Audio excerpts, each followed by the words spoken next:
What's going on, guys? This is Yacineygo, and we just got some new Resonator cards, I believe, so let's check them out as soon as you smash the like and subscribe button. So the first card is Darkness Resonator, so Dark Fiend Tuner, level 3, first, second, and third effect. Once per turn, you can reveal a Red Dragon Archfiend in your extra deck, special summon from your hand, and then you're locked under synchros for the rest of the turn. If this card is special summon, you can activate this effect. During your main phase this turn, you get an extra normal summon for a Resonator monster. Not too bad. So this doesn't take up your normal summon, and it gets you an extra normal summon. Definitely helps out a lot. But it's not a starter or anything, unfortunately. You can target any number of tuners you control, their level become 1. Okay, this should help you summon the... I mean, obviously hard Red Dragon Archfiend, King Calamity, those kinds of monsters are a little easier. Overall, a pretty interesting card. Nothing too fantastic about it, because, again, it doesn't do anything by itself, but it's still an okay card. Power of Ice Dragon, Dark Dragon, level 5. First and second effect once per turn. This is not a synchro. Okay, it's a main deck monster. If you control no monsters or all monsters you control are dark synchros, you can special summon this card from your hand. If this card is special summon, you can add a Resonator monster from your deck to your hand, and then you're locked under dark synchros. And this actually does something on its own. It's a one-card combo. And a Red Dragon Archfiend synchro summon using this card as a synchro material cannot be destroyed by battle. Just because of, like, the fact that it summons itself and it switches a Resonator monster. This is already fantastic, so I can't complain. Fiend Peace Golem. I'm reading this with like Jack's accent. Dark Fiend level 5. All effects once per turn. If you control a Fiend Tuner, you can special summon it from your hand. And if it is special summon, you can decrease its level by up to 2. And if it's sent to the graveyard as material for the synchro summon of a Red Dragon Archfiend or a monster that mentions it, you can revive back a level 4 or lower Fiend monster in your grave. It's not good because it doesn't do anything by itself. Again, this is a big issue in a deck like this, where you need a lot of cards to combo off, and you lose to Nibiru. So if it was like a bunch of one-card combos where, worst case, you lose to Nibiru like Salaman, great, but at least it's a one-card combo, so there's minimal commitment, it would have been fine. But yeah, I feel like all these new cards, except for this one maybe, they could have came out like 10 years ago, and it wouldn't have changed much of anything. So I'm feeling a little underwhelmed by this card. Red Nova Dragon, Assault Mode. Dark Dragon, special summon, 4000 attack, 3500 defense.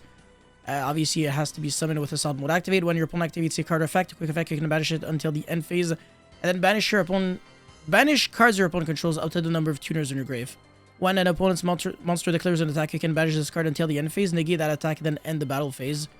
So obviously, you can only really choose one effect or the other.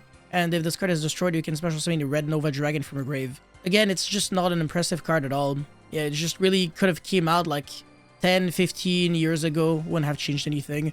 The Crimson King Dark Dragon Synchro, relatively generic. First and second effect once per turn.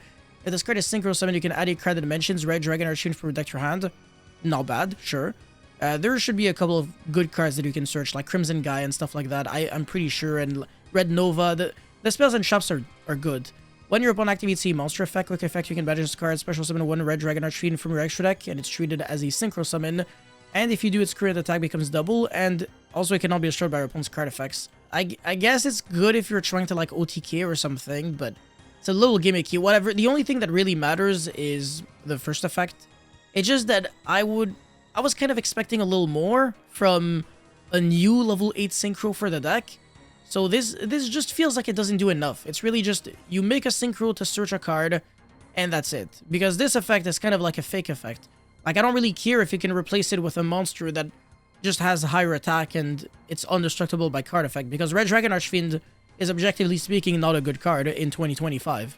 It just isn't, but whatever. Crimson Blade Dragon, Dark Dragon Synchro. You need a Resonator tuner, and then a non-tuner, and it's always treated as Crimson Blader. So that's pretty funny. Okay, first effect once per turn. If this card is synchro summon, you can add to your hand or special summon, but its effects are negated. A level 8 or higher monster from your deck or graveyard that cannot be normal summoned or set. Oh, okay, sure. I mean, this definitely has to be very interesting. Definitely. You can search so many broken cards. I think this is the most interesting card that we've read so far. It's not generic, obviously, since you need a Resonator tuner, but if you can summon this card, you can definitely do some nasty things. So I actually like this card quite a lot. Obviously, it's not like you can search anything, but you can technically search cards like Lava Golem. So if you didn't use your normal summon that turn, and you can randomly synchro summon this, yeah, you search Lava Golem, and then you Lava Golem your opponent. Not too bad, not too bad. I like this a lot, because obviously you're searching it, and then you're Lava Goleming your opponent. Definitely a fantastic card. At the start of your damage step, if this card battles a level 5 or higher monster, you can destroy that monster. Again, it's a battle phase effect, so those effects are usually just mediocre, but I mean, it's still a cool effect. Crimson Call, you can only activate one card with this card once per turn. Add a level 4 lower feed monster from your grave to your hand. Why? Or if you control Red Dragon Archfiend or a synchro monster that mentions it, you can add that monster from your deck instead. Why did it have to mention that? Why couldn't it just search any Resonator monster? Or if you control, you know, a Red Dragon Archfiend or a synchro monster that mentions it, then you can add a level 4 lower fiend from your deck to your hand, from your deck or graveyard to your hand. Why did this card have to be unplayable for no good reason? I don't get it. I just do not understand. Like, this card just isn't a starter, therefore, it sucks. This is how modern Yu-Gi-Oh! Works. You can't have cards that recycle back from the graveyard in decks that just have issues getting started. Otherwise, these kinds of cards always end up being one-ofs. Like, this is just not a good effect, unfortunately. Again, if you brick, this card doesn't help you out. You can't get your cards in the grave if you can't summon them, and you can't summon them if you're not drawing the right combination of cards. And most of the time, most cards that you need, like most engine requirements, they don't do anything even when you pair them up with each other. You need actual starters. You need cards that summon themselves on the field and do something that allows you to keep getting the steam going. This card sucks. It is garbage. If your assault mode monster or Red Dragon Archfiend attacks at the end of the damage step, you can banish it from your grave. That monster can make a second attack in a row. Again, it's a battle phase effect. These effects are shit. This is like 10 years too late. We honestly could have had this at like the very start of Yu-Gi-Oh! 5Ds and it wouldn't have changed anything. Just not a good card at all. But obviously you can search this at the very least with this synchro monster. Again, so hold on a second. It's not this one. Yeah, this one. And then you can search technically anything. So it's a one-of.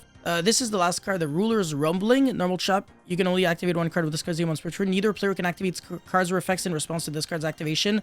If your opponent special summon 10 or more monsters this turn, apply these effects in sequence based on the number of monsters your opponent special summon this turn. So 1+, special summon a dark synchro monster from a grave or banished.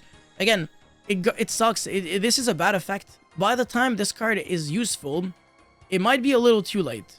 Whatever. It's not the end of the world. At least you can revive back Hard Red Dragon Archfiend Abyss if you can already play the game. You can argue it's a one-of. It might do something. 3+, Red Dragon Archfiend in your monster zone is unaffected by your opponent's activated effects until the end of your next turn. Okay, sure, I can see it. Change all monsters your opponent currently controls to face down defense. I think this card is way too easy to deal with. You can also usually see it coming because your opponent's going to be searching this card because it's just a one-of, it's a trap card. So it's very easy to just make an SP, banish this right away before you commit to too many summons. And then the Book of Moon effect, well, the Book of Eclipse effect, that one, it's pretty much just never going to work, really. Because again, like, you're not going to be going to 5 summons before you make your SP. You're just going to be going through 3 summons. So I think it's very difficult for a card like this to really have full value. And the bonus effect of neither player can activate cards or effects in response when your opponent summons 10 or more monsters this turn. I was expecting like a super broken effect at the end to like kind of make this make sense, but it feels a little too fair. It's not even like you can Asher Bell this. So usually your opponent's not responding to this anyways because you're going first. You're setting this card. It's not like you're going second into a board and you're trying to crack like a board full of Omni Negates. That's not how it's gonna work out. So this clause feels like it's completely pointless. But obviously I can appreciate all 3 effects. None of them are terrible. I'm still disappointed by the fact that it has to summon a Dark Synchro from the grave or banished. Because the deck already has trap cards and those trap cards are already decent. So why would I play more trap cards that don't necessarily help me too much? Like if I can go first with the Resonator deck, I can already do some really nasty things. And I don't really feel like this is necessarily needed. Unless, again, you can abuse Hard Red Dragon Archfiend Abyss multiple times, then that would definitely be interesting. Yeah, this card, like I said, not really good. This card, it's definitely interesting. I think in its own deck, it's going to be great. But generically, obviously, it can't make sense because you need a Resonator tuner. Otherwise, this card would have been, like, potentially bad-worthy, honestly. But yeah, fantastic card. And then this, definitely a good card. This is... hold on a second. That's the Assault Mode monster. Yeah, that's unplayable, unfortunately. Most Assault Mode monsters are shit. Like, if it doesn't have, like, an in-hand effect, usually it sucks. And then, yeah, this is very whatever. Nothing too impressive. This is definitely the best card that we've reviewed today. This is a 1-card starter. So I think everybody can appreciate this for the Resonator deck. And then this card is good.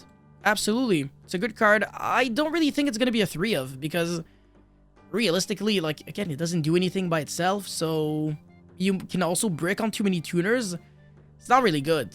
I don't like the fact that this deck is like a fair 2-3 card combo deck, because the decks that do play with 2-3 cards, they are degenerate and they don't let you breathe at all, and they don't lose to Nibiru. Those decks have the highest ceiling in the world. Resonator, again, it doesn't have the highest ceiling, and it needs multiple cards to play with, and this new wave of support doesn't really feel like it adds any new depth to the deck. It's really just some new options that we easily could have lived without. It's just that the deck gets a little better. That's all it really does. I mean, it's just more consistency, but definitely not more power. You can kind of argue the trap card. It does add a little bit of power. It does have decent effects. It's just that it's a trap card, right? So it's hard for me to really give it like a solid grade when the card is naturally slow and it doesn't have like an unfair effect or anything, which it's sad to say, but trap cards should have unfair effects if they're very slow in your deck. But yeah, just like Exorcister Vadis, for example, that card is definitely unfair. But yeah, hopefully we can get some more Resonator support in the future that would be a little better than this. But you guys let me know how you feel about it in the comment section below. Thank you so much for watching. Don't forget to like and subscribe. And also let me know if you think I was a little too strict with these cards. I'll see you guys very soon. Peace.